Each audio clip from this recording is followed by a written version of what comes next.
लोकसभा और राज्यसभा में वक्फ संशोधन बिल पारित होते ही पूरे देश में इस पर बहस तेज हो गई है। एक तरफ सरकार कह रही है कि यह बिल पारदर्शिता और जवाबदेही बढ़ाने के लिए लाया गया है, तो वहीं दूसरी तरफ कांग्रेस पार्टी समेत कई मुस्लिम संगठन इसका खुलकर विरोध कर रही है।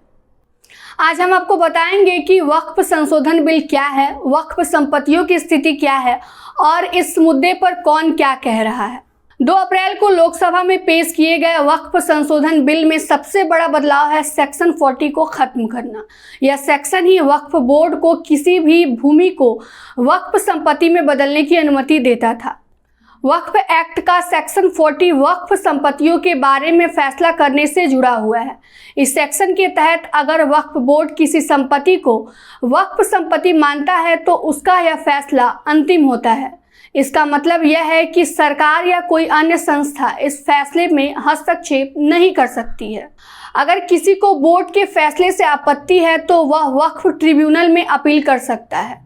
अगर बात करें बिहार में वक्फ बोर्ड की संपत्तियों की, तो सुन्नी और शिया 2 वक्फ बोर्ड के अधीन हजारों संपत्तियां हैं।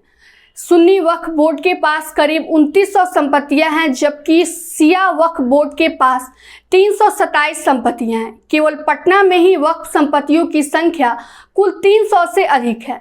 इनमें से कई संपत्तियां विवादित हैं और इसके मामले वक्फ ट्रिब्यूनल और पटना हाई कोर्ट में लंबित हैं। वहीं पूरे देश भर में वक्फ बोर्ड के पास 9.4 लाख एकड़ जमीन है। वक्फ संशोधन बिल का विरोध आखिर क्यों हो रहा है? सरकार का दावा है कि यह बिल पारदर्शिता बढ़ाने के लिए लाया गया है, वक्फ संपत्तियों के दुरुपयोग को रोकने के लिए लाया गया है, लेकिन कई मुस्लिम संगठन इसे समुदाय के अधिकारों पर हमला बता रहे हैं। उनका कहना है कि इससे संपत्तियों पर सरकार का नियंत्रण बढ़ जाएगा और उनका गलत इस्तेमाल हो सकता है। सरकार इस बिल को पारदर्शिता बढ़ाने वाला कदम बता रही है, जबकि आरजेडी, कांग्रेस और AIM जैसी पार्टियां इसका खुलकर विरोध कर रही हैं। कांग्रेस सांसद मोहम्मद जावेद ने शुक्रवार को वक्फ संशोधन विधेयक 2025 की वैधता को चुनौती देते हुए सुप्रीम कोर्ट का रुख किया है। उनका दावा है कि यह बिल संवैधानिक प्रावधानों का उल्लंघन करता है। याचिका में कहा गया है कि यह विधेयक वक्फ संपत्तियों और उसके प्रबंधन पर मनमाने प्रतिबंध लगाता है, जिससे मुस्लिम समुदाय की धार्मिक स्वायत्तता कमजोर होती है। इसी के साथ AIM के प्रमुख असदुद्दीन ओवैसी ने इस बिल के खिलाफ सुप्रीम कोर्ट में याचिका दायर की है।